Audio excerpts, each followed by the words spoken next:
Good morning, everyone. Hope you had a good weekend. So, yeah, this week and for the coming weeks, we're going to be talking about the magic E.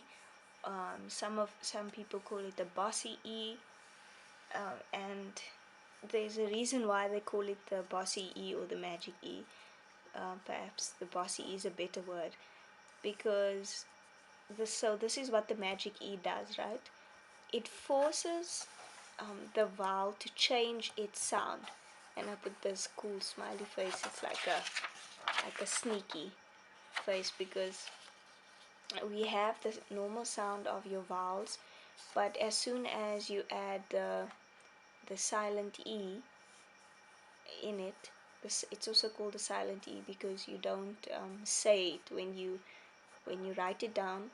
You put it there, um, but you do not say that E, but it changes the vowel that's there.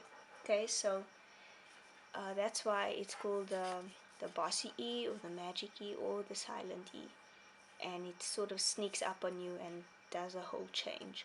So I'm just going to go through overview of the changes that it does of the sounds. So say it with me. I think you know your sounds for your vowels. So that's a, e, I, o, a. A, E, I, O, A. Okay, that's your vowels. And I've just put a picture there to help you remember. A for apple, E for elephant, I for igloo or ink, O for octopus, A for umbrella.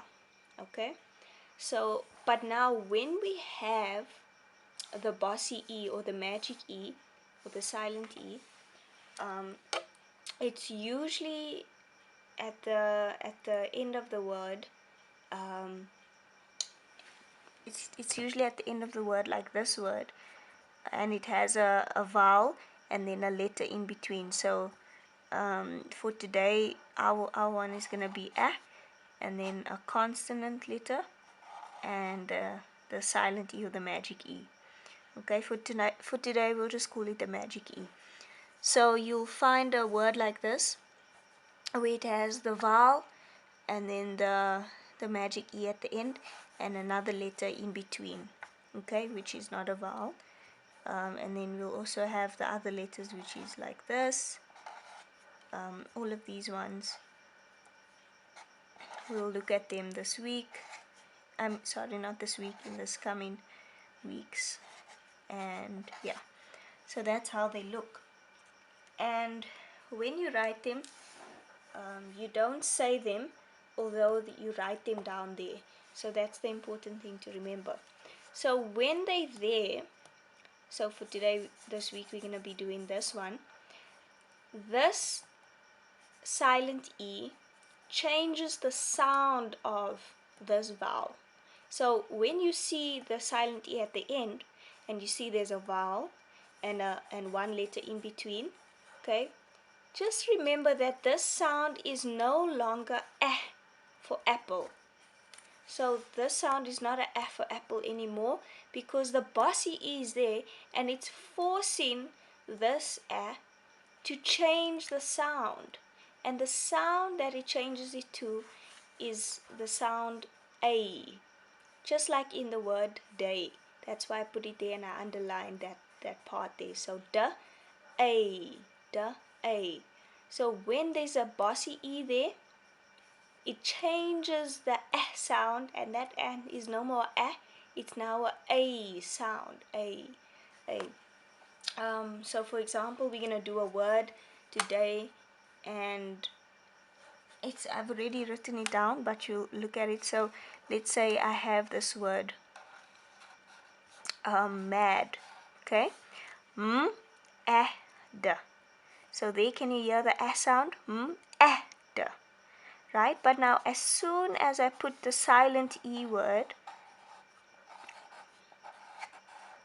okay, remember I don't say mad day. You don't say the E, right?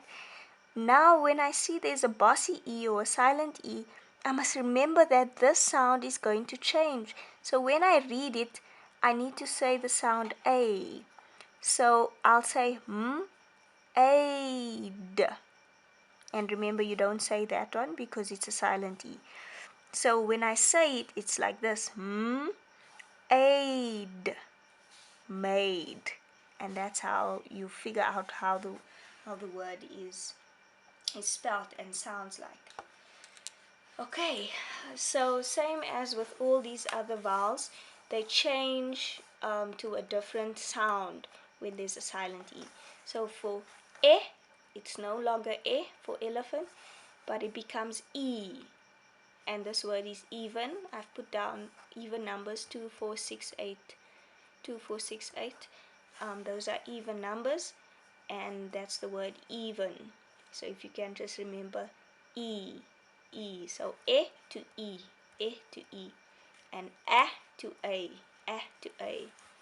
And then E for igloo, and in this word you just remember there's a smile, okay? And when you say it is a smile, I.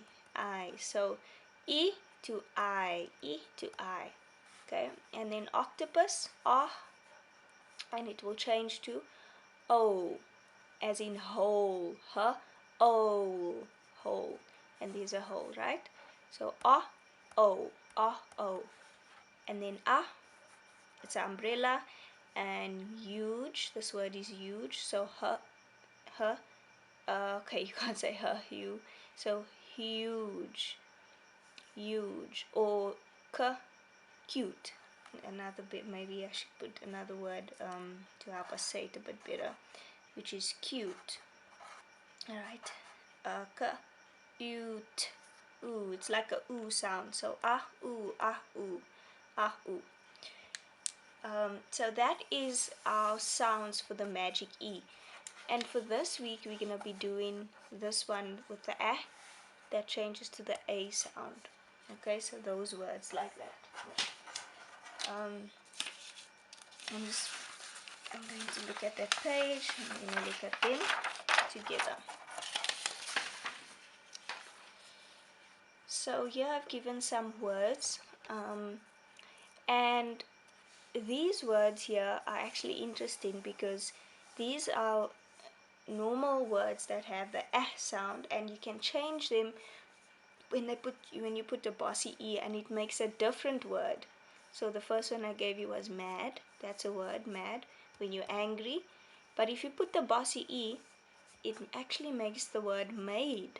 Made, when you make something, and that's like the past tense, it already happened, you say I've made it.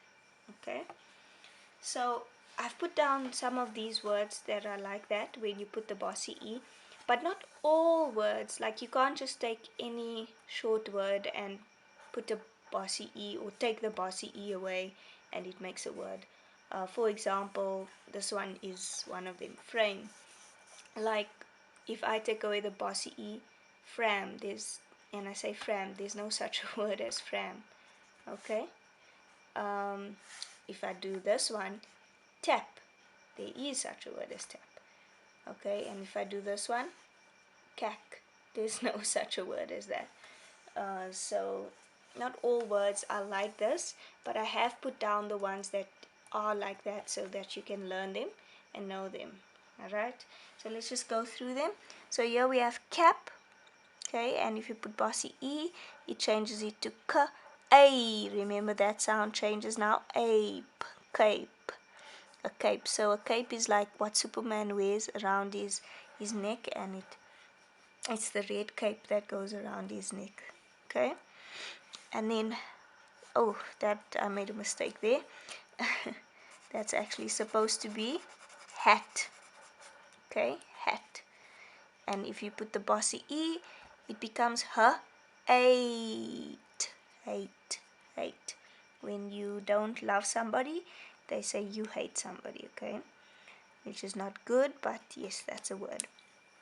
And then we have stag, okay? And stag changes to stage, okay? A stag is a female, sorry, a male deer, if I'm not mistaken. It's a male deer, yes.